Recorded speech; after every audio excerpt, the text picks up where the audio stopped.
100 साल जे लाइ अल्लाह साईं उनखे मौत ॾेई छॾी। हुन रुगो इहो गौर फिक्र पे कयो। हाणे अल्लाह साईं जो जवाब ज़िक्र करे थो, पर 100 साल ताईं जो अल्लाह रब्बुल आलमीन उनखे मौत ॾेई छॾी। वरी अकल जी दौड़, ज़हन में शयूं अची वियूं, ख़्यालात वसवसा अची विया। अदा 100 साल पोइ उते माण्हू, ॿोॾूं, अज़ाब, ज़िलज़िला, सैलाब, क़ौमूं, तिजारतूं, काफ़िला, जानवर, छा थियो हूंदो? हाणे छा थियो हूंदो? इन जो जवाब अल्लाह रब्बुल आलमीन दस्यो न आहे। मिनश शैतानिर रजीम, बिस्मिल्लाहिर रहमानिर रहीम। औ कल्लज़ी मर्र अला क़र्यतिन वहिय ख़ावियतुन अला उरूशिहा क़ाल अन्ना युहयी हाज़िहिल्लाहु बअद मौतिहा फ़अमातहुल्लाहु मिअत आमिन सुम्मा बअस क़ाल कम लबिस्त क़ाल लबिस्तु यौमन औ बअद यौम। मेहरबान साथियों, मुक़र्रर वक्त जे अंदर हिकिड़े चूंडियल उनवान मझां मुख़्तसर अवां जे साम्हूं बयान करण जी कोशिश कंदासीं। अल्लाह रब्बुल आलमीन गौर ऐं फ़िक्र करण सां गॾोगॾु सम्झण, सम्झाइण, सिखण, पिराइण ऐं पोइ ॿियनि ताईं पहुचाइण जी तौफ़ीक़ अता फ़रमाए। हिन क़ुरान मजीद में अल्लाह साईं वाक़िया ज़िक्र कया आहिनि, अल्लाह साईं किस्सा ज़िक्र कया आहिनि। किस्सो वाक़ियो हर दौर जे अंदर मुख़्तलिफ़ अदब में, लिटरेचर में, मुख़्तलिफ़ ॿोलियुनि में, मुख़्तलिफ़ सिन्फ़नि में वॾो तासीर वारो रहियो आहे। अॼु जे दौर जे अंदर बि जेकॾहिं सिंधी ॿोली जे अदब जी ॻाल्हि कजे या पोइ इंग्लिश लिटरेचर जी ॻाल्हि कजे, उर्दू अदब जी ॻाल्हि कजे, पोइ उन जे अंदरि वाक़िया किस्सा मुख़्तलिफ़ सिन्फ़नि में, मुख़्तलिफ़ हैयतनि में लिखिया बि वञनि पिया, पढ़िया बि वञनि पिया ऐं उन जी अहमियत पोइ उन जी सिन्फ़नि जे हवाले सां हुजे या उन में दस्तियाब मालूमात जे एतबार सां हुजे। अल्लाह रब्बुल आलमीन कुरान मजीद में वाक़िया ज़िक्र कया। बहसियत मुसलमान मूंखे अवां खे अंदाज़ो बि हुजणु घुरिजे, बल्कि यकीन हुजणु घुरिजे तो कुरान मजीद में जेको आयल वाक़ियो हूंदो उन जे अंदरि ज़र्रे बराबर को शक, को शुबो, को गुमान, अहिड़ी कंहिं बि क़िस्म जी ॻाल्हि तसवर जी हद ताईं बि नथी सोचे सघिजे। अॼु जे क़ौम में बि ॾींहों ॾींहुं वाक़िया, ड्रामा, किस्सा, कहाणियूं, नाविल, अफ़साना, इन्हनि जी तासीर पंहिंजी जाइ ते वधी वई आहे। पर यादि रखंदा हलो, ड्रामनि ऐं फिल्मनि वञां पाण पिरायूं कोन था, पाण मुतासिर कोन था थियूं, पाण जज़्बाती थियूं था। जज़्बाती थियणु अलॻि ॻाल्हि आहे, सिखणु ऐं पिराइणु अलॻि ॻाल्हि आहे। वक़्ती तौर ते को तव्हां मंज़र ॾिसो था ऐं वक़्ती तौर ते तव्हां जज़्बाती थी था वञो। मंज़र ख़ुशी जो आहे, बाज़ औक़ात तव्हां खिलो बि था, मुस्कुरायो बि था, हीअ फितरी ॻाल्हि आहे।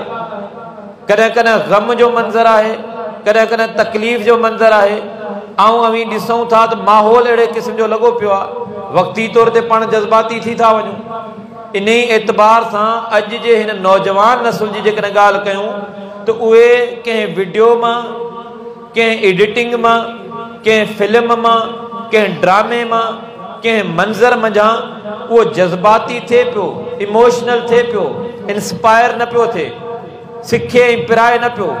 ऐं नतीजो एतिरो अॻिते वधी वियो आहे, ही क़ौम नंढड़े ॿार खां वेंदे वॾी ॼमार वारे ताईं ऐं तइलीम याफ़्ता खां वेंदे डिग्री या सर्टिफिकेट खां महरूम माण्हू ताईं जिते किथे तव्हांखे जज़्बात जी भरमार मिलंदी।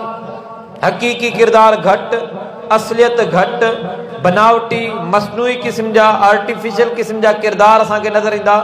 इन जा खोड़ मिसाल आऊं अवी, बल्कि मूंखां वधीक दुनिया खे सम्झो वेठा आहियो, जनाज़ा कुल्हनि ते खयो पिया हलूं। इन खां वधीक का हक़ीक़त हूंदी? कुल्हे ते जनाज़ो आहे, तदफीन जे लाइ पहुता आहियूं, जनाज़ा बल्कि पढ़िया आहियूं। उहे जनाज़ा कीअं था पढ़िया वञनि, हिन इलाइक़े जे अंदरि त अञा बि मुतमइन कंदड़ ॻाल्हि हूंदी। बाक़ी इलाइक़नि जे अंदरि हालत इहा आहे जो मिंट वॾी ॻाल्हि आहे, जनाज़ो सेकंड जे अंदरि ख़तमु, शुरू बि थियो ख़तम बि थियो। तदफीन थिए पई, इन खां वधीक हक़ीक़त हूंदी? तदफीन को ड्रामो आहे, तदफीन का फिल्म तो कोन्हे। अवी तदफीन थिए पई ऐं उनते तदफीन जे दौरान कब्रिस्तान में बीठल माण्हुनि जी कचहरी जो अंदाज़ो लॻायो, तॾे ते वेठा आहियूं। हिननि माण्हुनि जो हमेशह जे लाइ को प्यारो विछड़ी वियो आहे, असां उनखे तसली, हौसलो ऐं उम्मीद ॾियण वारा। त जी माना ई आहे असां हिकिड़ी उम्मीद खणी आहियूं त सब्र कयो, अल्लाह जे फ़ैसिले खे तस्लीम कयूं, दिलि ते हथु रखो। उन्हनि तॾनि ते जेका कचहरी थिए थी, उते जेको मंज़र आहे, छा उन मां पाण सिखियासीं? वक़्ती तौर ते जज़्बाती थियासीं? क़ुरान मजीद में अल्लाह रब्बुल आलमीन खोड़ वाक़िया ज़िक्र कया। उहे वाक़िया सिर्फ़ जज़्बात जगाइण जे लाइ कोन आहिनि, उहे वाक़िया मुस्तक़िल तौर ते पंहिंजी सोच, पंहिंजे नज़रिए, पंहिंजे किरदार खे तब्दील करण ऐं पंहिंजी सोच खे पायदार बणाइण जे लाइ। क़ुरान मजीद में हिकिड़ी सूरत जो नालो ई क़सस आहे ऐं काफ़ी मक़ामात ते अल्लाह से वाक़िया ज़िक्र कया। रसूल करीम सल्लल्लाहु अलैहि वसल्लम के अल्लाह रब्बुल आलमीन क़ुरान मजीद में मुखातिब थियो, फरमाए फ़क़्सुसिल क़सस लअल्लहुम यतफ़क्करून।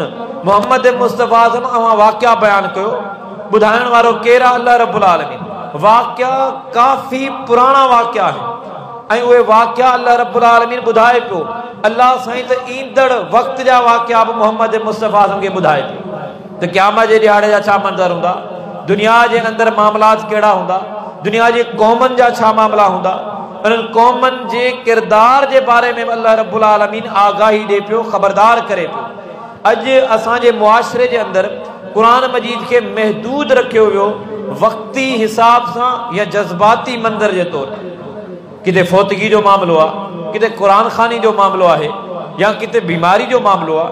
उन्हनि क़ुरान मजीद जे अज़ीम मक़सद खे बिल्कुलु महदूद कयो वियो ऐं नतीजो इहो निकितो आहे जो ही क़ुरान मजीद जे इल्म, क़ुरान मजीद जे वाक़ियात, नज़रियात, क़ुरान मजीद जी तासीर खां ही क़ौम घणे हिसाब सां अणॼाण आहे, वाक़फ़ियत कान्हे का, या उहो ताल्लुक़ गहराई वारो कोन्हे। हाणे हीउ हिकिड़ो नंढड़ो वाक़ियो जेको सूरह बक़रा में आहे, इख़्तिसार सां आहे, पर क़ुरान मजीद में तव्हां ॾिसो, क़ुरान मजीद जी वॾे में वॾी सूरत जंहिंजो नालो आहे बक़रा, जंहिंजी माना आहे गऊं, ढगी। हाणे क़ुरान मजीद जी वॾे मां वॾी सूरत जंहिंजा 40 रुकू आहिनि, जेका 2.5 सिपारनि ते मुश्तमिल आहे, जंहिंमें 286 आयतूं आहिनि, उन जी सूरत जो नालो, उन जो उनवान छा आहे? बक़रा, गऊं, ढगी। हाणे कंहिंजी गऊं, कंहिंजी ढगी, कहिड़ो वाक़ियो? उहो वाक़ियो अल्लाह रब्बुल आलमीन इन सूरत में ज़िक्र कयो। बेज़ाहिर इन गऊं वारे वाक़े जे अंदरि बि अक़ाइद जी बि इस्लाह थिए थी, रिसालत जे मक़ाम ऐं मनसब जी बि अहमियत जी ख़बर पए थी, ऐं शरारती जेको ज़हन हूंदो आहे उन जो रद्द बि कयो वियो, नंदियो बि वियो त जेके अजाए क़िस्म जा सुवाल हूंदा आहिनि या शरारतनि जे अंदरि जेके माण्हू ग़र्क़ हूंदा आहिनि, उहे पिराए कोन सघंदा आहिनि, न उहे पाण पिराए सघनि। उनजी ज़िंदगी बेमक़सद ज़िंदगी हूंदी आहे, चाहे केतिरी बि ॼमार मिली वेंदी हुजे, पर उन मां सिखण पिराइण वारी ॻाल्हि न त उनखे मिलंदी, न उनजे दायरे जे अंदरि जेका ज़िंदगी घुमे पई, उनजो औलाद आहे, वालदेन आहिनि, या इर्द गिर्द में जेका मुलाज़मत करे पियो, कारोबार करे पियो, उथणी वेहणी आहे, जिते दुख सुख रहणी सहणी आहे, उते बि पोइ उहे शरारतूं त आम थी वेंदियूं, पर सिखिया कान मिलंदी। हाणे रसूल करीम सल्लल्लाहु अलैहि वसल्लम बि वाक़िया ज़िक्र कया, अल्लाह रब्बुल आलमीन बि क़ुरान मजीद में मुख़्तलिफ़ वाक़िया ज़िक्र कया आहिनि। सुलेमान अलैहिस्सलाम जा वाक़िया, सुलेमान अलैहिस्सलाम हिकिड़े जॻह मां वञे पियो, हिकिड़े रस्ते तां वञे पियो, किवलियूं, कीड़ियूं, नंढड़ी मख़लूक आहे, जेकॾहिं कपिड़े ते आहे त पाण खे महसूसु न थिए, जेकॾहिं चमड़ी सां थोरो लॻे थी त पाण खे महसूसु थिए थी। इन किवलियुनि जे बारे में अल्लाह रब्बुल आलमीन हिकिड़ो वाक़ियो थो ज़िक्र करे, ऐं उहो वाक़ियो हिन उम्मत खां कई सौ बल्कि सदिएं साल अॻु में जो वाक़ियो, सुलेमान अलैहिस्सलाम जे दौर जो वाक़ियो, पर कुरान मजीद जी हिकड़ी सूरत जो नालो ही रब साईं नमल थो रखे। उते कीवलन जी पाण में ॻाल्हि ॿोल थी आहे, रब उहा ज़िक्र कई आहे। कुरान मजीद में हिकिड़ी ॿी सूरत आहे जंहिंजो नालो आहे फील।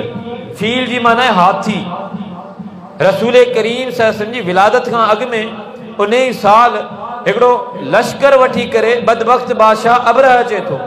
रब्बुल आलमीन उन लश्कर जी तबाही, अल्लाह रब्बुल आलमीन काबतुल्लाह जो दिफ़ा ऐं अल्लाह रब्बुल आलमीन शरीयत जे हवाले सां जेका मालूमात उते ज़िक्र कई आहे त उन लश्कर के जेको बिज़ाहिर ताक़तवर हुयो, अल्लाह से उनखे तबाह कीअं कयो आहे ऐं अल्लाह जो इहो तरीक़ो बि रहियो आहे, अल्लाह जी इहा सुन्नत बि रही आहे। क़ुरान मजीद जा वाक़िआ पढ़ो, जेकी ताक़तवर लेखवा हा, जेकी वक़्त जी वॾी ताक़त हुई, दौलत जी सूरत में, सल्तनत जी सूरत में, हुकूमत जी सूरत में, पावर जी सूरत में, अल्लाह वॾनि वॾनि पंहिंजनि दुश्मननि खे अल्लाह रब्बुल आलमीन के वॾी ताक़त सां ख़त्म कोन कयो आहे, बल्कि उन्हनि खे कमज़ोरी जी इंतिहा ॾेखारी वई आहे, इबरत जो उहो सामान ॾेखारियो वियो आहे। फिरौन दावा पियो करे रब जी, वाक़िआ जो क़ुरान मजीद में आहिनि न। रब्बुल आलमीन मूसा अलैहिस्सलाम ऐं उनजे साथियुनि जो हमलो फिरौन जे मथां कोन थियो आहे। उलमा कराम मौजूद आहिनि। वरी एहतियात सां गुफ्तगू पियो कयां तो कुरान मजीद में जेके वाक़िआ ज़िक्र थिया आहिनि उन्हनि मां अक़ीदनि जी भी इस्लाह थिए थी, उन मां इंसान खे पंहिंजी हैसियत जे बारे में आगाही ऐं ख़बरदारी मिले थी। गौर और फिक्र कंदा कयो। इस्लाम जो बुनियादी नुक़्तो इहो आहे, पहिरीं वही नाज़िल थी आहे, इक़रा बिस्मि रब्बिकल्लज़ी ख़लक़ ख़लक़ल इंसान मिन अलक़ इक़रा व रब्बुकल अकरम अल्लज़ी अल्लम बिल क़लम अल्लमल इंसान मा लम यअलम। इन पंजनि आयतनि में न नमाज जो हुकुम आहे, न रोज़े जो हुकुम आहे, न हज जो हुकुम आहे, न जिहाद जो हुकुम आहे, न ज़कात जा मामला आहिनि, हलाल हराम जायज़ नाजायज़ अहकाम मसाइल। इन पंज पहिरियों आयतूं जेके इब्तिदा आहे वही जी, आगाज़ आहे, शुरुआत आहे, पर इन पैगाम छा आहे? पंहिंजे ख़ालिक जो तारुफ़, गौर फिक्र कयो, पंहिंजे रब खे सुञाणो। अॼु आऊं अवी नमाज़ूं पढ़ूं, रोज़ा बि रखूं, बीमारी अचे रब खे सुञाणूं था या किथे मायूस था थियूं, ना उम्मीद थे थियूं, गुरबत अची वई आहे। अल्लाह रहम करे, गुरबत ख़तरनाक शइ आहे, बीमारी ख़तरनाक शइ आहे। बाज़ औक़ात शयूं अल्लाह ॾेई करे आज़माए थो, अल्लाह खसे करे बि आज़माए थो, अल्लाह महरूम रखी करे आज़माए थो। इन ते तकबर न कयूं, इते गुरूर न कयूं, आकड़ न कयूं। फिरौन गुमराह थियो आहे दौलत जे करे, फिरौन गुमराह थियो आहे सल्तनत जे करे, फिरौन गुमराह थियो आहे उहो आरज़ी जेको इलाक़ाई उनखे इख्तियार मिले थो, उहो इख्तियार इलाक़ाई आहे ऐं उहो इख्तियार आरज़ी आहे, पर गुमराही जी इंतिहा ते हलियो वियो। रब्बुल आलमीन उनखे तबाह कीअं कयो? मूसा अलैहिस्सलाम जा साथी त पंहिंजी जान पिया बचाइनि, फिरौन ऐं उनजो लश्कर त उनजे पोयां आहे न। रब्बुल आलमीन उनखे तबाह पियो करे, गर्क पियो करे। मूसा अलैहिस्सलाम उनखे कंहिं बि क़िस्म जे हवाले सां का ज़ोर, कंहिं क़िस्म जी जिदोजहद पंहिंजी जाइ ते रही, तबलीग पंहिंजी जाइ ते रही, असरात पंहिंजी जाइ ते रहिया, पर अल्लाह रब्बुल आलमीन उन जाइ ते अची करे बेवस थो करे फिरौन खे, जो दाहूं कंदो रहियो। मूसा अलैहिस्सलाम जा साथी ॾिसंदा रहिया, ही गर्क पियो थिए। अंदाज़ो लगायो, अल्लाह रब्बुल आलमीन हर तरह जो पावर, हर तरह जो इख्तियार उन अल्लाह रब्बुल आलमीन वटा। रब साईं पैगंबरनि जी बेवसी ज़िक्र कई, पैगंबरनि सां मोहब्बत आहे, पैगंबरनि जी अज़मत आहे, रब खे प्यारा आहिनि। रब्बुल आलमीन उन्हनि जे अमलनि जी ज़मानत थो खणे, पर उन्हनि पैगंबरनि जी बेवसी जा वाक़िआ क़ुरान मजीद में मौजूद आहिनि। हिकिड़ो ॿ वाक़िओ, इहो पैगाम हुयो अक़ीदत तौहीद जो पैगाम। इहो पैगाम हुयो त हर पैगंबर जेका दावत ॾिनी आहे उहा पंहिंजी इबादत जी कोन ॾिनी आहे। हर पैगंबर चयो त अल्लाह जी इबादत कयो। हर पैगंबर जो पैगाम इहो आहे। मोहम्मद मुस्तफ़ा सां सहाबा कराम केॾी मोहब्बत कंदा हुआ, अहले बैत केॾी मोहब्बत कंदा हुआ, जो वुज़ू जो पाणी बि हेठि किरण न ॾियनि, सहाबा कराम उहो बि बुकनि में खणंदा हुजनि, मोहम्मद मुस्तफ़ा जी पघर मुबारक खे बि उहे महफ़ूज़ कंदा हुजनि, चए दुनिया जी का ख़ुशबू उनजो मुक़ाबिलो न करे। मोहम्मद मुस्तफ़ा जे इशारे ते जान कुर्बान कंदा हुजन। मोहम्मद मुस्तफ़ा ॿाहिरि निकिरे का ॻाल्हि ॿोल करे सहाबी मुंतज़र लॻा पिया आहिनि, सहाबी इंतज़ार में आहिनि। मोहम्मद मुस्तफ़ा जेकॾहिं कावड़ में अचनि था, उहो जेको चेहरे जी रंगत, उहो रंग जेको आहे मटिजे थो न, सहाबा किराम उन चेहरे जे रंग जे मटिजण खे बि नोट कनि था। मोहबतूं ॾिसो, तासीर ॾिसो। पर मोहम्मद मुस्तफ़ा के हिकिड़े सहाबी खे कॾहिं चयो त तव्हां मूंखे सजदो कयो, सजदा कराई? आम सुवाल खणी वञो ज़हन में। एॾियूं मोहबतूं आहिनि, एॾो ताल्लुक़ आहे, छा हिकिड़े सहाबी या अहले बैत मजा या सहाबा किराम मजा रिज़वानुल्लाहि अलैहिम अजमईन मोहम्मद मुस्तफ़ा के रोज़ाना घणा सजदा कंदा हुआ? अल्लाह के सजदा कनि पिया न, भला हिकिड़ो ॿ सजदो मोहम्मद मुस्तफ़ा खे कयूं। इनमें का फ़िरके वारे जी ॻाल्हि ई कोन्हे न, हिनमें का तासुब जी ॻाल्हि ई कोन्हे। इहा वञी ॼाण हासिल कयूं त मोहम्मद मुस्तफ़ा खे अहले बैत ऐं सहाबा किराम रोज़ाना घणा सजदा कया, हफ़्तेवार घणा सजदा कया, साल में को सजदो कयूं, को ज़िंदगी में सजदो कयूं? मोहम्मद मुस्तफ़ा को हिकिड़ो सजदो करायो? हदीस जा किताब मौजूद आहिनि, क़ुरान मजीद मौजूद आहे, सीरत जा किताब मौजूद आहिनि। त मुंहिंजा भाइरो वाक़ियनि ऐं किस्सनि जे अंदरि हिकु त शइ ॾिसो, क़ुरान मजीद जो वाक़ियो आहे, उहो ईअं जो ईअं पाण खे क़बूल करिणो आहे जीअं अल्लाह रब्बुल आलमीन ॾसियो आहे। वाक़ियो बयान करे मोहम्मद मुस्तफ़ा असांजे लाइ हुज्जत आहे, असांजे लाइ शरीयत आहे, असांजो अक़ीदो ऐं नज़रियो इन ते आहे। छा क़ुरान मजीद जा वाक़िया पढ़ी छॾियासीं, ॿुधी छॾियासीं, काफ़ी थी आहे? ड्रामा ॾिसो, फिल्मूं ॾिसो, बल्कि अल्लाह रहम करे, अल्लाह उन्हनि माण्हुनि खे हिदायत ॾे, अल्लाह सम्झ ॾे। बाद औक़ात उहे क़ाबिल तरस माण्हू आहिनि जेके मन घड़त क़िस्म जा वाक़िया बयान पिया कनि, पर वधीक तरस त उन्हनि ते थो अचे जेके साम्हूं ॿुधण वारा आहिनि। अंधो यकीन कयो वेठा आहिनि ऐं ख़तरनाक ऐं नाज़ुक तरीन मामिलो अञा तॾहिं थिए थो जॾहिं वाक़े खे बयान करे मन घड़त क़िस्म जे ऐं उन जी बुनियाद ते माण्हू अक़ीदा ऐं नज़रिया घड़ंदा हुजनि ऐं माण्हू क़बूल कंदा हुजनि। इन खां वधीक का तबाही हूंदी? हिकिड़ी शइ दीन कान्हे का, हिकिड़ी शइ जो कोई वाक़े जो को असल कोन्हे को, ऐं जेकॾहिं बिलफर्ज़ हुजे बि उन वाक़े मज़ा इहा तइलीम किथां मिली त हाणे तव्हां रब्बुल आलमीन सां गॾु ॿिए कंहिंखे शरीक करणु शुरू कयो? मोहम्मद मुस्तफ़ा जे मक़ाम मर्तबे जे अंदरि तव्हां ॿिए कंहिंखे शामिल करणु शुरू करे छॾियो। इहा शइ किथां साबित थी? हाणे हिकिड़ो वाक़ियो नंढड़ो, हिकिड़ो शख़्स इलाइक़े मां पियो वञे, इलाइक़ो डठल आहे, उजड़ियल आहे, वीरान आहे, का आबादी कान्हे का। हाणे उन मंज़र खे ॾिसंदे उहो शख़्स चवे थो, औ कल्लज़ी मर्र अला क़रियतुन वहिय ख़ावियतुन अला उरूशिहा क़ाल अन्ना युहयी हाज़िहिल्लाहु बअद मौतिहा। हाणे गौर फ़िक्र थो करे, जॾो हिन खे ही माण्हू मरी विया, दफ़न थिया पिया आहिनि, मिटी जा ढेर लॻा पिया आहिनि, इलाइक़ो डठल आहे, पूरे ॻोठ अहिड़ो आहे, का आबादी कान्हे का। हाणे इते इहो गौर फ़िक्र करे थो, सोच वीचार करे थो ऐं बामक़सद क़िस्म जो गौर फ़िक्र आहे। अॼु असां गौर फ़िक्र छा ते था कयूं? इहो जाइज़ो वठंदा हलो। हर को आऊं अवी रोज़ाना पाण कचहरियूं कयूं था, रोज़ाना पंहिंजे ज़हन में सोचूं अचनि थियूं, उहे सोचूं फ़ाइदेमंद केतिरियूं आहिनि या बामक़सद केतिरियूं आहिनि? अॼु मुआशरे जे अंदरि डिप्रेशन, टेंशन, फ्रस्ट्रेशन, सदमो, गणती जी झुरिया पिया आहिनि। यकीन कयो इन जे अंदरि 80% उहे मसला आहिनि जेके मसला न आहिनि। अजाए क़िस्म जा असां फ़ासिला तय करे रखिया आहिनि। वालिद ऐं औलाद जे अंदरि एॾो दूरी आहे, एॾो फ़ासिलो आहे जो अदब एहतराम सां वेही करे ॻाल्हि करे नथा सघनि। या त औलाद खे डपु आहे, या औलाद अवर थी चुको आहे, हदबंदियूं क्रास करे चुको आहे, या वालिद सम्झाए न पियो सघे ऐं उहे साॻियूं शयूं असां ॿियनि सां ज़िक्र पिया कयूं। अॼु मुआशरे जे अंदरि ॾिसो, नमाज़ूं बि पढ़ूं पिया, रोज़ा बि रखूं पिया, पर दिलनि जो हाल छा आहे? पंहिंजे पाण खे मज़बूत कयो। दुनिया जे अंदरि तकलीफ़ूं आयूं आहिनि, मोहम्मद मुस्तफ़ा में तकलीफ़ूं कोन आयूं आहिनि। यादि रखंदा हलो, रिश्तनि जी अज़मत, रिश्तनि जो तक़द्दुस, रिश्तनि जो एहतराम इस्लाम केॾी तलक़ीन कई आहे, केॾी तइलीम ॾिनी आहे। थोरी रुगो हिमत करण जी ज़रूरत।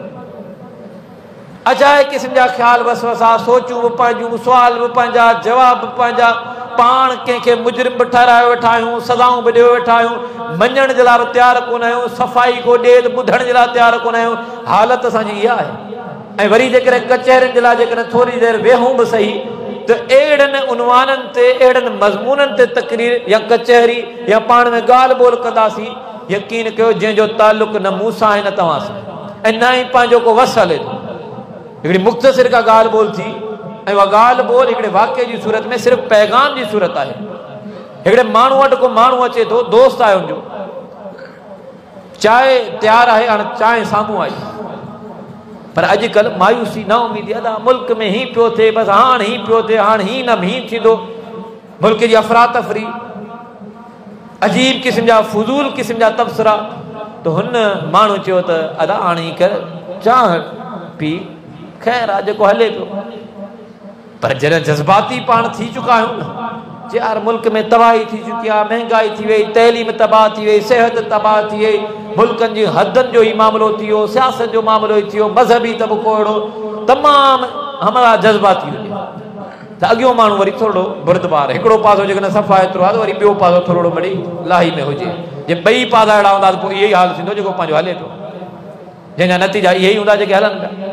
हुन चयो हाणे थोरो थधो थी पर चांहि पी चांहि ठरी आख़िरकार हुनजा तबसरा ॿुधंदे ॿुधंदे हुन चयो यार ॻाल्हि ॿुध ही जेकी बि ॻाल्हियूं कयूं आहिनि भला इहे तो मसला कया आहिनि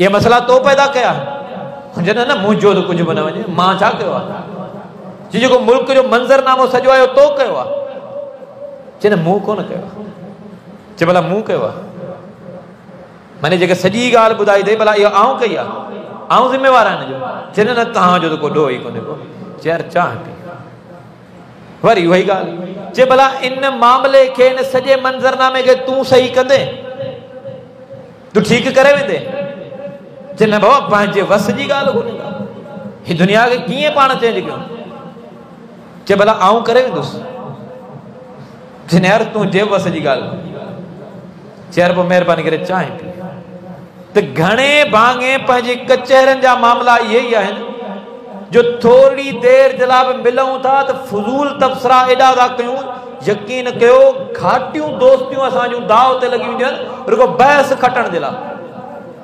मिटी माइटी ओड़ो पाड़ो नंढा थी वॾा थिया आहियूं पर बहस पाण अॻे खे माना ख़ामोश कराइणो आहे बसि मूंखे खटणो आहे बाज़ औक़ात अॻियो माण्हू जेकॾहिं ख़ामोश बि थी थो वञे न इनमें का हार जीत कान्हे अॼुकल्ह हर मसइलो असां हार जीत जेकॾहिं कंहिंजी तव्हां तारीफ़ कई ॿियो सम्झो त मुंहिंजी बेइज़ती आहे अलाह या बाना ईअं कोन्हे पंहिंजे दिलनि मज़ा इन्हनि शयुनि खे थोरो कढूं गौर फ़िक्र कयूं त बा मक़सद कयूं सोचे पियो त अन्ना युही हाज़िल्लाहु बअद मौतिहा हिन खे अलाह दुबारा वरी कीअं ज़िंदा कंदो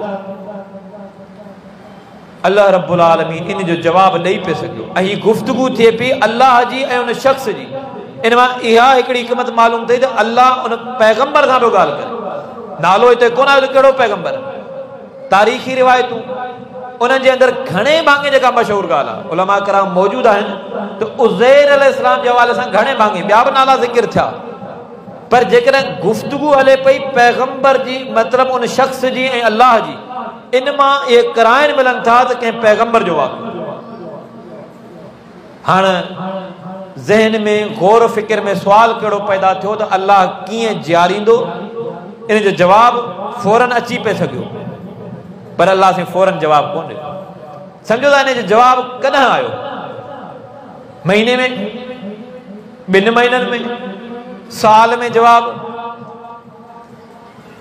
अल्लाह तो चए फ़अमातहुल्लाहु मिअत आमिन 100 साल जे लाइ अल्लाह साईं उनखे मौत ॾेई छॾी हुन रुगो इहो गौर फ़िक्र पे कयो हाणे अल्लाह साईं इन जो जवाबु ज़िक्र करे थो पर 100 साल ताईं जो अल्लाह रब्बुल आलमीन उनखे मौत ॾेई छॾी वरी अकल जी दौड़ ज़हन में शयूं अची ख़्यालात वसवसा अची विया अला 100 साल पोइ उते माण्हू ॿोॾूं अज़ाब ज़िलज़िला सैलाब क़ौमूं तिजारतूं काफ़िला जानवर छा थियो हूंदो हाणे छा थियो हूंदो इन जो जवाबु अल्लाह रब्बुल आलमीन ॾसियो न आहे छा कुछ थियो न थियो रब थो जाने। असीं त पाबंद आहियूं बहैसियत मुस्लिम, पर इन जे अंदरि हिकमतूं ॾिसंदा हलो। अॻी ॻाल्हि अल्लाह सां जेका बामक़सद ॻाल्हि इहा पियो करे, इन में जेको पिराइण ऐं सिखणु, अक़ीदनि जी बि इस्लाह, अमाल जी बि इस्लाह थी मिले। 100 साल जी मौत खां पोइ अल्लाह तो फरमाए सुम्म बअस, पोइ अल्लाह उन माण्हू खे जियारियो, वरी उनखे ज़िंदा कयो। अल्लाह से हर मामले ते कुदरत वारो कादिर आहे। अल्लाह साईं चयो त कम लबिस्त, घणो अरसो थियो आहे तोखे, घणो हिते तरसियो आहीं। पाण वटि को सुवाल ईंदो आहे, पोइ पाण अंदेशा ज़िक्र कंदा आहियूं या जवाब पंहिंजे ज़हन जे मुताबिक़ आणींदा आहियूं। जेकर हुन में थोरी का गुंजाइश हुजे, पोइ पंहिंजा जवाब फ़र्क़ में अची वेंदा आहिनि। कॾहिं कॾहिं पोइ पाण पंहिंजे सिंधी मुहावरे में चवंदा आहियूं त अदा 19-20 जो फ़र्क़ु हूंदो, हिकिड़ो फ़र्क़ु हूंदो आहे 19-20 जो। पर जेकर अञा वधीक फ़र्क़ु अची वियो, पाण यार इहो त यार 10-20 जो फ़र्क़ु थी वियो, अञा पर इहो जवाब न। हाणे हिते अल्लाह साईं चवे थो त हुनखे जियारियोसीं, पुछा कईसीं त घणो अरसो थियो आहे। हुन जवाब ॾिनो जेको जवाब 19-20 जो कोन्हे, 1 ऐं 100 जो बि कोन्हे, 1 ऐं 1000 जो बि कोन्हे। मूंखां वधीक दुनिया खे, परसेंटेज खे, एवरेज खे, अंदाज़े खे, तख़मीने खे, धुके खे लॻायो वेठा हूंदव। हू थो चवे त ॾींहुं लबिस्तु यौमन औ बअज़ यौम। अल्लाह ॾींहुं या वरी चए थो ॾींहुं बि पूरो न, अल्लाह ॾींहुं जो कुझु हिसो, का घड़ी, को हिसो, का महल, को पहर। रब तो चवे न, बल लबिस्त मिअत आम। ॾींहं जी ॻाल्हि ही कान्हे का, ॾींहंनि जी बि ॻाल्हि कान्हे का। रब तो चवे 100 साल थिया आहिनि तोखे, 100 साल। हाणे इते थोरे लम्हे जे लाइ सोचूं, इन शख़्स जेको तारीख़ ऐं तफ़सीर जे एतबार सां पैगंबर जे हवाले सां ॻाल्हि थिए पई, उन शख़्स नऊज़ बिल्लाह कूड़ कोन है, इनखे कूड़ कोन चइबो। मालूमात ग़लति थी सघे थी, मालूमात में कमी अची सघे थी, इल्म जी घटिताई थी सघे थी, इनखे कूड़ कोन चइबो। छो कूड़ चइबो? जेकर इल्म हुजे, उन जे बावजूद माण्हू मालूमात के लिकाए, ॼाणी वाणी ग़लति ॻाल्हि करे। मालूमात हिकिड़ी आहे, ॼाण हिकिड़ी आहे, उनखे लिकाए करे ॿी थो ॻाल्हि करे, इनखे चइबो कूड़। हा, मालूमात घटि आहे, इम्तिहान जी दुनिया में वेठा हूंदो, मदारिस जी दुनिया में वेठा हूंदो, शागिर्द खे पेपर आयो, हाणे पेपर में जवाबु ॾिनो, जवाबु जेकर उनजो दुरुस्त कोन्हे, उनखे कूड़ो कोन चइबो, या चइबो? उस्ताद लिखंदो जवाब में, तूं कूड़ो आहीं। ईअं कॾहिं थियो आहे? न, मालूमात ग़लति थी वेंदी, ऐं इहा ॻाल्हि थिए थी। हिन पैगंबर पंहिंजी ॼाण मुताबिक़ ॻाल्हि कई आहे। इनमें अक़ीदनि जी बि इस्लाह कंदा हलो। पैगंबर एसी ताईं बेख़बर आहे जेसी ताईं रब ख़बर न ॾे, ऐं इहा पैगंबर जी सिफ़त आहे, इहा पैगंबर जी क्वालिटी आहे, इहा पैगंबर जो मयार आहे, इहा ख़ुसूसियत ऐं ख़ासियत आहे पैगंबर जी, जो हुनखे रब थो ॼाण ॾे ऐं रब जी ॼाण जे मुताबिक़ थो ॻाल्हि करे। सुलेमान अलैहिस्सलाम चयो, मजमो लॻो पियो, हाज़िरी पई हले, चए थो फ़क़ाल मा लिय ला अरल हुदहुद अम कान मिनल ग़ाइबीन। गुफ्तगू जा सलीका, अदब ऐं मुखातिब थियण जा अदब पाण सिखंदा हलूं। सुलेमान अलैहिस्सलाम अल्लाह जो पैगंबर आहे, ऐं बादशाह बि अहिड़ो अज़ीम बादशाह जो अहिड़ी बादशाह कंहिंखे न मिली। हाणे गैर हाज़िर आहे उते केरु? हुदहुद पखी। सुलेमान अलैहिस्सलाम यकदम ईअं कोन थो चवे त हुदहुद आहे ई कोन। अल्लाह जो पैगंबर पर जुमला कहिड़ा थो चवे, लफ़्ज़ कहिड़ा थो चए? फ़क़ाल मा लिय ला अरल हुदहुद। चए मूंखे छा थियो आहे, आऊं हुदहुद खे न पियो ॾिसां। हू पंहिंजी थो ॻाल्हि करे त आऊं हुदहुद खे ॾिसां न पियो। मुमकिन आहे हू मौजूदु हुजे मजमे में, हू पहिरीं ॻाल्हि थो करे त आऊं न पियो ॾिसां। पोइ त चए अम कान मिनल ग़ाइबीन, या वाकई हू गैर हाज़िर आहे, या त मूंखे नज़र न पियो अचे, या त वाकई गैर हाज़िर आहे। आऊं अवी बाज़ औक़ात ॻाल्हाइण जे मामले में, ख़ासि तौर ते शरीयत जे मामले में एॾा बेखौफ़ थी करे यकदम दावा करदा करे छॾियूं इहा शायद हदीस में आहे ई कोन। इहो जुमलो चवण खां अॻु में वॾा मोहतात रहो। सहाबा कराम, मुहद्दिसीन कराम, सलफ सालिहीन ऐं हिन दौर जे अंदरि बि जेतिरो इल्मु ऐं इख़लास वारो माण्हू हूंदो, इल्मु बि आहे इख़लास बि आहे, उहो दावा करण महिल वॾो मोहतात हो। डिॼी डिॼी करे दावा कंदो, वॾी तहक़ीक़ खां पोइ, वॾे यकीन खां पोइ दावा कंदो कंहिं बि शइ जी। पर जेकॾहिं इल्म जी घटिताई आहे, जज़्बात जी भरमार आहे, या नियत जी खोट ऐं आहे शोहरत जी तक़ाज़ा, पोइ यकदम दावा करे तव्हां ते माण्हुनि ते अंदरि हिकिड़ो रोम पैदा थिए थो, कमाल जी ॻाल्हि करे छॾी। ही पैगंबर चवे थो त ॾींहुं या ॾींहुं जो हिसो, अल्लाह चवे थो तोखे 100 साल थिया आहिनि। सुलेमान अलैहिस्सलाम उन मजमे जे अंदरि पंहिंजी ॻाल्हि यादि करे, मूंखे न आहे ख़बर ई कान्हे का। उहो हुदुद जॾहिं पहुतो ॿिए ॾींहुं, हाणे उहो वरी छा थो चए, हुदुद पखी थो चए, चए थो सुलेमान अलैहिस्सलाम मूं वटि जेका ख़बर आहे न, इहा अव्हां वटि कान्हे का। ऐं जेका ख़बर खणी आयो आहियां, ऐं जेका ॼाण खणी आयो आहियां, इहा अव्हां वटि कान्हे का। पैगंबरनि इन अंदाज़ जवाब ॾिना। रसूल पाक मोहम्मद मुस्तफ़ा सल्लल्लाहु अलैहि वसल्लम कई भेरा सुवाल थिया, कई भेरा मोहम्मद मुस्तफ़ा खां बिराह रास्त सुवाल थियंदा, रसूल कम जवाब न ॾिनो। अल्लाह रब्बुल आलमीन जवाब, ऐं पैगंबर जेसि ताईं जवाब न ॾिनो, जेसि ताईं अल्लाह जवाब न ॾिनो, एसि ताईं पैगंबर बि जवाब न पियो ॾे। क़ुरान मजीद में हुफ़ाज़ कराम मौजूद आहिनि, उलमा कराम मौजूद आहिनि। यसअलूनक, इहो हिकिड़ी चकर कोन्हे को, ग़ालिबन 14 चकर त बिराह रास्त यसअलूनक, ॿिया बि अल्फाज़ इस्तेमालु थिया हिन खां वधीक बि। यस्तफ्तूनक किथे थो अचे, किथे वइज़ा सअलक थो अचे। माण्हू मोहम्मद मुस्तफ़ा अव्हां खां पुछा कनि, ऐं जवाब केरु पियो ॾे, अल्लाह रब्बुल आलमीन। सुवाल थो थिए यसअलूनक माज़ा युनफ़िकून, मोहम्मद मुस्तफ़ा अव्हां खां सुवाल था कनि त छा ख़र्च कयूं। पाण यकदम बिराह रास्त रवानगी सां जवाब ॾींदा पिया वेंदा आहियूं। पर हिकमत हूंदी आहे त कहिड़े मौक़े ते, कहिड़े अंदाज़ में केतिरो जवाब ॾिजे, कीअं जवाब ॾिजे। बाज़ औक़ात नंढड़ी ॻाल्हि आहे उनखे दोहराए करे जवाब ॾिजे, अहम ॻाल्हि आहे उनखे 2-3 चकर जवाब ॾिजे। कॾहिं कॾहिं वॾी तफ़हीम वारी ॻाल्हि आहे, तफ़सील वारी ॻाल्हि आहे, मुख़्तसर लफ़्ज़नि में मोहम्मद मुस्तफ़ा सम्झाईंदा। औती तो जवामिउल कलिम, रसूल का फरमायो कि जामे कलिमात न विया। रसूल के पास सुवाल थे तो यसअलूनक अनिर रूह, ऐं इहो सुवाल जेको हुयो इहो यहूदी सिबरी करे आया हा, तैयारी करे आया हा। चई हलो मुसलमान जे पैगंबरनि वटि अहिड़ो वञी सुवाल कयूं जो जवाब न ॾेई सघे। अॼु असांजे मुआशिरे जे अंदरि बि शरारतनि सुवाल कया वेंदा आहिनि, या शरारतनि सुवाल थींदा आहिनि मुआशिरे में, या वरी पियो सिर्फ़ु इन जे करे दादा फिलाणे जा वॾा लक़ब ॿुधासीं, वॾा नाला ॿुधासीं। अदा को अदीब आहे, को प्रोफेसर आहे, को स्कॉलर आहे, को ॼाणू आहे, को माहिर आहे, को ज़राअत जो, को तिजारत जो, कंहिं मामलात जो, कंहिं फील्ड जो। हलो इनखे मुंझायूं था, इनखे आउं पाणे सुवाल कंदुसि, सिखण पिराइण जे लाइ न, इल्म जे हवाले सां न, आर्ज़ी इंकिसारी जे लाइ न, सिर्फ़ु इन जे लाइ जेकॾो बहस थी पए ऐं उनखे मञिणो न आहे। अची करे सुवाल कयूं रूह जे बारे में, रसूल करीम जवाब न पिया ॾियनि।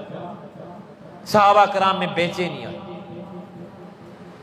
छा था सम्झो इहो मंज़र कहिड़ो हूंदो? यहूदी पाण में सरगोशियूं करण लॻा, ऐं इहो वाक़ियो तव्हांखे क़ुरान मजीद में मिलंदो। यसअलूनक अनिर रूह, इन जी तफ़सीर तव्हांखे बुखारी शरीफ़ में मिली वेंदी। यानी एतिरो जो रसूल कम उन महफ़िल में जवाब न पिया ॾियनि, न ॾेई सघिया। इन में हिकिड़ी सदाकत हुई, अमानत हुई, ऐं इम्तिहान बि हुयो। सहाबा कराम जो बि इम्तिहान आहे, ऐं हुज्जत बि आहे त जेतिरो जवाब अल्लाह रब्बुल आलमीन ॾे, जॾहिं जवाब अल्लाह रब्बुल आलमीन ॾे, मोहम्मद मुस्तफ़ा उहो थो ज़िक्र करे। इहो ई मंज़रनामो हिकिड़े अज़ीम पैगंबर जे लाइ बुखारी शरीफ़ जे अंदरि वाक़ियो मौजूदु आहे। तव्हां खोड़ चकर ॿुधो हूंदो, ऐं उन जो वरी पूरो वाक़ियो तव्हांखे क़ुरान मजीद में मिलंदो। एॾो शानदार ख़िताब थियो, एॾी शानदार नसीहत थी, एॾो ज़बरदस्त दर्स थियो जो बुखारी शरीफ़ जा लफ़्ज़ आहिनि, फाज़तिल उयून रक़तिल क़ुलूब, मजमे ते सख़्तो तारी थियो, दिलियुनि ॾकनि पियूं, दिलनि में नरमी पैदा थी वई। जेको मजमे जे अंदर हुयो उन जी दिलियूं नरम थी वियूं। फाज़तुल उयून, अखियुनि मां लुड़क पिया अचनि। बयान अहिड़ो सख़्तो, अहिड़ो तकरीर अहिड़ी, दर्स अहिड़ो। बयान पूरो थियो, कंहिं अची चयो अव्हां खां वधीक को इल्म वारो आहे? अव्हां खां वधीक को इल्म वारो?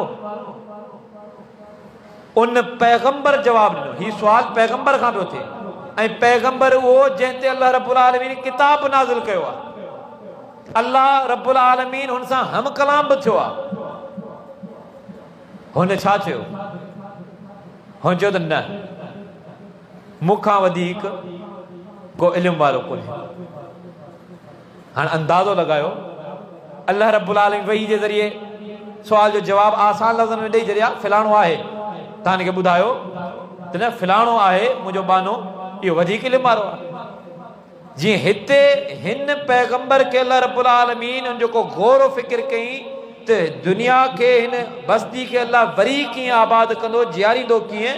अल्लाह रब्बुल आलमीन 100 साल जी जेका आहे फ़ौतगी, 100 साल जे लाइ अल्लाह साईं फ़ौत करे छॾियो, मौत ॾेई छॾी। हिते पैगंबर चए थो मूंखां वधीक को इल्म वारो कोन्हे को। उहो पैगंबर कूड़ न पियो हणे। तव्हांखे ॿुधायो त कूड़ जी जेका डेफिनेशन आहे या कूड़ जो जेको तसवर आहे, तव्हां वटि ॼाण आहे, उन जे बावजूदि उन हक़ीक़त खे लिकाए करे तव्हां ॿी शइ पेश कयो था, इहो कूड़ आहे। हा, जेतिरी मालूमात आहे उहा ज़िक्र कयो था, उहा मालूमात बाज़ औक़ात इत्तिफ़ाक़ थी सघे थो, सही बि थी सघे थी, दुरुस्त थी सघे थी, ऐं थी सघे उहो इत्तिफ़ाक़ न हुजे, सही न थिए, इत्तिफ़ाक़ मुत्तफ़िक़ हुजणु। हुन चयो त न, मूंखां वधीक केरु कोन्हे। रब चयो न, आहे मुंहिंजो बानो। हाणे सफ़र थींदो, हाणे तलाश कर। इल्म जे लाइ मशक़त, इल्म जे लाइ तकलीफ़, ख़ासि तौर ते दुनियावी इल्म सां पाण वाबस्ता आहियूं, आख़िरत जे इल्म सां पाण वाबस्ता आहियूं। अदब, लिटरेचर, अख़लाक, तरबियत, टेक्नोलॉजी, हुनर, फ़न, ज़राअत, मुख़्तलिफ़ फ़ननि सां पाण वाबस्ता आहियूं। अंदाज़ो लॻायो त अॼु जो शागिर्द, चाहे मदारिस जी दुनिया जो शागिर्द हुजे, चाहे स्कूल ऐं कॉलेज जी दुनिया जो शागिर्द हुजे, शागिर्द आहे। इन हिसाब सां हा, इल्म जी जेका फ़ज़ीलत आहे उन सां जुड़ी थो वञे, उन जूं ख़ुसूसियती फ़ज़ीलतूं अलॻि अची थियूं वञनि। पर अॼु तकलीफ़, आउं ख़ासि तौर ते पंहिंजी ॻाल्हि कयां या अव्हीं जेकॾहिं ॾिसो, अॼु दीन जे मामले में पाण तकलीफ़ कहिड़ी खई आहे? मुहद्दिसीन किराम जी ज़िंदगी पढ़ो, सहाबा किराम जी ज़िंदगी पढ़ो, पैगंबरनि जे हवाले सां वाक़ियो अची वियो। अॼु असां वटि फ़रमाइशूं आहिनि, असां वटि डिमांड, फ़रमाइशूं, ख़्वाहिशूं। नौजवान पुट उहो डिमांडूं पियो करे, डिमांड खुटण जी कान्हे का। बाबा हीअ बि शइ हुजे, मोबाइल अहिड़ो हुजे तॾहिं पाण पढ़ंदुसि। सम्झी सघो था नौजवानो? अहिड़ो मोबाइल हूंदो त बाबा आउं वेंदुसि स्कूल में, न त आउं कोन वेंदुसि। हाणे जेकॾहिं हैसियत वारो आहे, वालदेन पंहिंजूं ख़्वाहिशूं दॿायो करे माण्हुनि वटि औलाद जूं वकालतूं पिया कंदा आहिनि। ख़बर बि आहे औलाद जे अंदरि का ग़लती बि आहे, औलाद उन हवाले सां तरबियत बि न पियो ॾे, पर उन जे बावजूदि वालदेन ॿियनि वटि औलाद जी वकालत पिया कनि ऐं औलाद वरी माइटनि जूं गीबतूं ॿियनि वटि पिया कनि। पाण नौजवाननि जो अॼु हाल इहो अथव, पाण ॿियनि कचहरियुनि में माइटनि जूं शिकवा शिकायतूं ऐं माइट वरी ॿियनि महफ़िलनि में औलाद जे हवाले सां वकालतूं पिया कनि। पंज आङुरियूं बराबरि कोन थियूं। वालदेन खे बि जाइज़ो वठणु घुरिजे, अहसासु हुननि खे बि हुजणु घुरिजे। हक़ ॿिन्ही पासे आहे, औलाद जा हक़ वालदेन ते, वालदेन जा हक़ औलाद ते। हाणे हिते बि मामिलो ॾिसो, उन मूसा अलैहिस्सलाम जो वाक़ियो हुयो। हुन चयो त मूंखां वधीक केरु कोन्हे। रब साईं चयो त हाणे मुंहिंजे बाने खे तलाश कर। निकिरी पओ सफ़र। अरबी तलफ़ुज़ आहे ख़ज़िर ऐं पंहिंजे उर्दू सिंधी में छो त इहो नालो एतिरो आम थी चुको, लिटरेचर जो, अदब जो, ॿोली जो हिकिड़ो उसूल बि आहे। जेकॾहिं मुआशिरे में, क़ौम में उहो तलफ़ुज़ आम थी थो वञे त बाज़ औक़ात उहो क़ाबिल क़बूल थी वेंदो आहे ऐं राइज थी वेंदो आहे। जीअं मिसाल जे तौर ते तौरात, क़ुर मजीद में अल्लाह रब्बुल आलमीन किताब नाज़िल कयो मूसा अलैहिस्सलाम ते, तलफ़ुज़ चायो तौरात, ऐं पाण उर्दू सिंधी में तौरेत करे चवंदा आहियूं। कसरत सां हिकिड़ो इस्तेमालु थियो, ॿियनि ॿोलियुनि मां बि आयल लफ़्ज़। हाणे हिते ख़ज़िर अलैहिस्सलाम जेको बि पैगंबर आहे, ॿिए इलाइक़े में आहे, वञी तलाश करे निकिरे। उन वटि इल्म हिकमत बाद औकात ॼाण मौजूद आहे, हिकमत जी ॻाल्हि आहे। ऐं मूसा अलैहिस्सलाम खे अल्लाह रब्बुल आलमीन उहो सफ़र पे करायो जेको क़ुरान मजीद में उहो सफ़र तफ़सील सां मौजूद आहे। हिते इन पैगंबर बि चयो त हिनखे अल्लाह कीअं जीआरींदो, रब साईं 100 साल जी मौत ॾेई छॾी, उन खां पोइ अल्लाह रब्बुल आलमीन जीआरियो। हाणे अल्लाह थो चए पहिरीं ॻाल्हि इहा, अल्लाह साईं चयो तोखे 100 साल थिया। मौत जो लफ़्ज़ अल्लाह पैगंबरनि जे लाइ क़ुरान मजीद में ज़िक्र कयो आहे। पाण पंहिंजे मुआशिरे जे अंदरि इहो लफ़्ज़ बि इस्तेमालु कयूं था। इन खां अलावा फ़ौत, वफ़ात, इंतकाल, लाॾाणो, इहे लफ़्ज़ पंहिंजे मुआशिरे में पंहिंजी मक़ामी ॿोलियुनि में इस्तेमालु थियनि था। इहो को ऐब कोन्हे, अल्लाह जो निज़ाम आहे।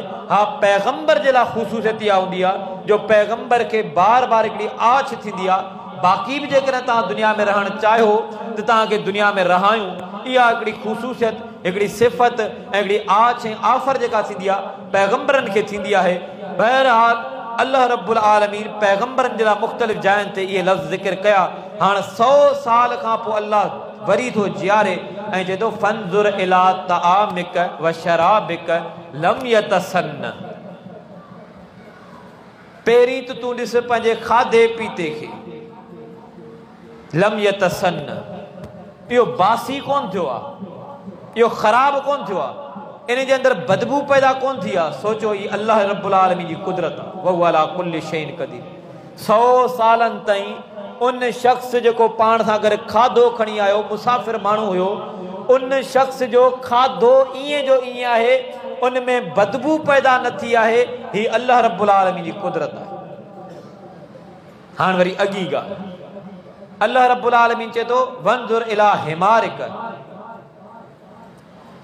सुवारी हुन सां गॾु हुई, जेको जानवर हुयो गॾु इन ते ई सुवार थी आयो।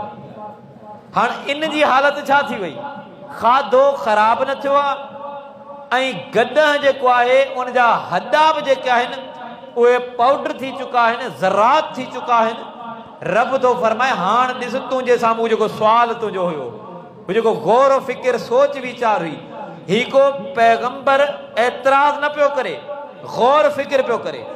इब्राहिम अलैहिस्सलाम जे गौर फ़िक्र जा वाक़िया मौजूद आहिनि ऐं क़ुरान मजीद बार बार गौर फ़िक्र जी ॻाल्हि कई आहे। का हिकिड़ी बि आयत कान्हे का। जनरल नॉलेज में हिकिड़ो सुवालु ईंदो आहे ऐं उमूमन जनरल नॉलेज में उहो ई जवाबु ज़िक्र थींदो आहे ऐं तहक़ीक़ी क़िस्म जी ॻाल्हि कान्हे का। पर हिकिड़े कसरत सां मुआशिरे में हिकिड़ी ॻाल्हि हलंदी आहे। नमाज़ जो ज़िक्र क़ुरान मजीद में घणा भेरा आयो त हिकिड़ो जवाबु जनरल नॉलेज में ईंदो आहे 700 भेरा।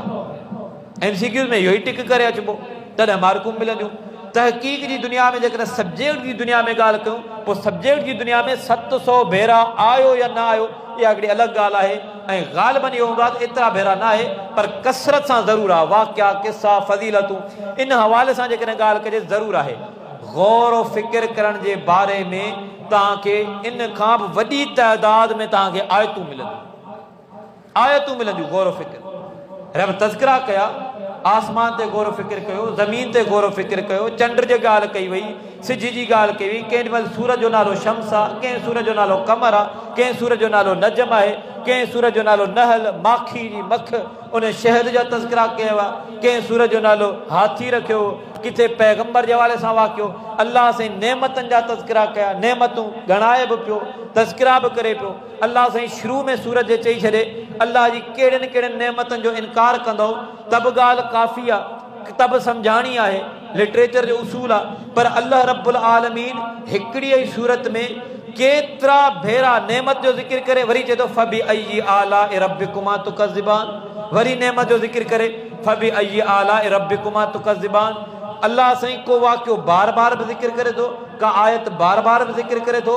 इहा तज़कीर आहे, इहा तज़कीर, इहा दोहराई इल्म जे हवाले सां बि, तज़कीर जे हवाले सां, अमाल जे तौर ते, अक़दार जे तौर ते, सिखण ऐं पहिराइण जे हवाले सां, ज़हन जी नशो नमा, ज़हन जी ताज़गी, ज़हन खे फ़रहत बख़्शण जे लाइ। ऐं माण्हू इन मामले में अञा जेकॾहिं मसरूफ़ रहंदो अजाए ख़्यालनि मां, इसे फज़ूल क़िस्म जे झेड़नि मज़ा ऐं अहिड़नि बहसनि मज़ा आजो रहंदो, तबियत में हिकिड़ी ताज़गी महसूसु थींदी।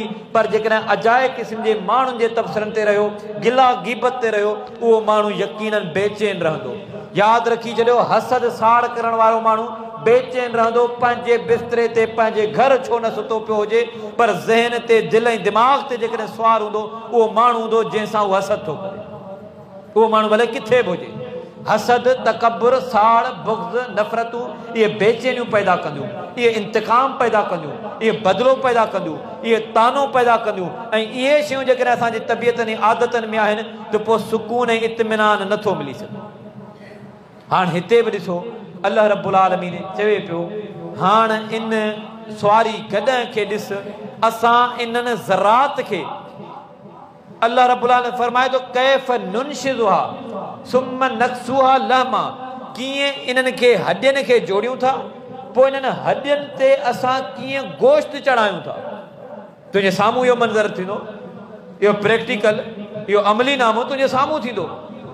जेॾी महिल इहा ॻाल्हि वाज़े तौर ते अल्लाह रब्बुल आलमीन मौजूदो अल्लाह साईं हर मामले ते कुदरत वारो आहे ऐं मौजूदो इख़्तियार आहे अल्लाह जो, मौजूदो ज़ाती इख़्तियार पैगंबर जो न आहे, अल्लाह जो इख़्तियार आहे। वमा कान लिरसूलिन अन यअतिय बिआयतिन इल्ला बिइज़्निल्लाह, कॾहिं कॾहिं पैगंबर खे त ख़बर बि न हूंदी आहे त छा पियो थियणु वञे।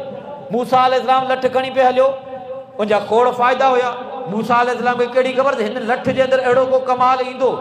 रब साईं पुछा कई, रब खे ॼाण बि आहे पर उन जे बावजूदि सुवालिया अंदाज़ इस्तिफ़ामिया अंदाज़ फरमाई त वमा तिल्क बियमीनिक या मूसा, मूसा तुंहिंजे साॼे हथ में छा आहे?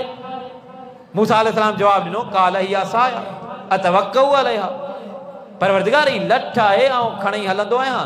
हिकिड़ी ॻाल्हि इहा आहे त थकिजो पवां त केॾी महिल टेक ॾेई बीहंदो आहियां ऐं वअहशु बिहा ला गनमी, बकरियूं चारींदो आहियां त इन्हनि बकरियुनि चारण जे कम में बि आहे लठ कमु ॾींदी आहे।